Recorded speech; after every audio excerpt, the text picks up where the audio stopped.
আসসালামু আলাইকুম ওয়া রাহমাতুল্লাহি ওয়া বারাকাতুহু। প্রিয় বন্ধুরা, আমাদের দেশে একজন মৌলভী আছেন যিনি নিজেকে গ্রেট মুফতি হিসেবে দাবি করেন। নিজে দাবি করেন গ্রেট মুফতি।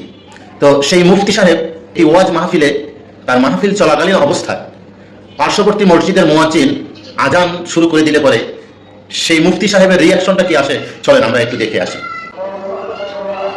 টাইম কত? হ্যাঁ, মৌলভী সাহেব 15 মিনিট দেরি করতে পারতো না আজানটা আজকে?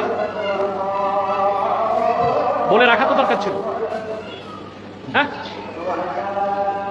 15 মিনিট 20 মিনিট দেরি করা যেত তো, তোমরা বলো না?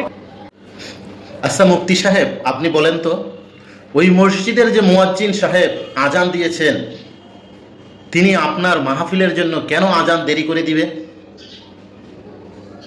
তাকে তো মসজিদ কমিটি বেতন দিয়ে রেখেছে, টাইম মতন আজান দিবে, টাইম মতন মুসল্লিরা মসজিদে এসে জামাতে নামাজ পড়বে। তাহলে আপনার মাহফিলের জন্য মসজিদের নামাজ পিছিয়ে যাবে, মুসল্লি মুয়াজ্জিন সাহেব আজান পিছিয়ে দিবেন কেন? আপনি 5 মিনিট অপেক্ষা করতে পারেন না?